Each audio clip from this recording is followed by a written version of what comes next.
ঈদের দ্বিতীয় দিন চলে গিয়েছিলাম আমাদের ঈশ্বরদীর জয়নগরের স্বপ্নদ্বীপ রিসোর্টে। আমাদের ঈশ্বরদী এবং পাবনার মানুষেরা এই রিসোর্টটির নাম জানেন না বা এখানে ঘুরতে যাননি এমন মানুষ খুবই কম পাওয়া যাবে। ঈদের পরের দিন আমার বাসায় এসেছিল নতুন মেহমান, মানে নতুন বউ, আমার ছোট খালাতো ভাই এবং তার বউ। তাই তাদেরকে নিয়ে ঈদের পরের দিন চলে এসেছিলাম আমাদের এই ঈশ্বরদীর স্বপ্নদ্বীপ রিসোর্টে। এই তো এটাই হচ্ছে আমার ছোট ভাই এবং আমার ছোট ভাই বউ, কি কিউট তাই না? মাশাআল্লাহ। আমাদের এই নতুন বউটি এসেছে ঢাকা থেকে, তাই তাকে নিয়ে ঘুরতে বের হলাম। স্বপ্নদ্বীপ রিসোর্টে এর আগে আমি প্রায় অনেকবারই এসেছি, আর এখানে এসে তো অনেকবারই আপনাদের সঙ্গে এখানকার ভিডিও শেয়ার করেছি। ঈদের মধ্যে স্বপ্নদ্বীপে ঘুরতে এসে দেখি তো জায়গাটি আরো অনেক সুন্দর করেছে এবং বাচ্চাদের খেলনা থেকে শুরু করে বড়দের জামা জুতা সমস্ত কিছু এখন থেকে পাওয়া যাবে স্বপ্নদ্বীপ রিসোর্টে। শুধু তাই নয়, সেখানে গিয়ে দেখি তো মিনি একটা চিড়িয়াখানারও ব্যবস্থা করেছে। তবে সম্পূর্ণভাবে চিড়িয়াখানাটি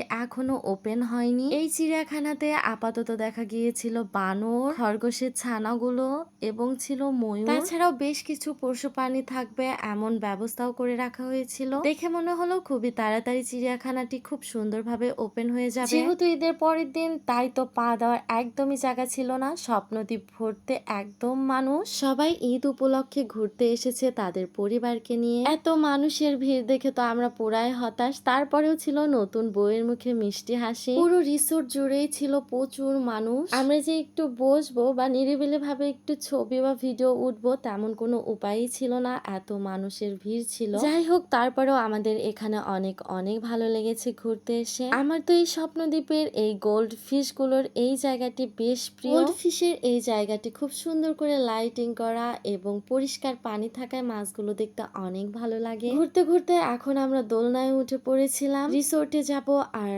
কোনো রাইডে চড়বো না, তাই কি হয়? নতুন বউকে নিয়ে দোলনা রাইড উঠে তো দুইজনেরই মাথা ঘুরছিল, আর মাথা ঘুরতে ঘুরতে দেখি এখানে কাপল স্ট্যাচু, দেখতে বেশ ভালোই লাগছিল। স্বপ্নদ্বীপ রিসোর্টটি খুব বড় এরিয়া জুড়ে না হলেও তবুও জায়গাটি এত পরিষ্কার এবং এত সুন্দর স্ট্যাচু দিয়ে সাজানো, আর বিভিন্ন রাইড তো রয়েছে। ছোট্ট বাচ্চারা এখানে আসলেও অনেক বেশি খুশি হয়ে যাবে।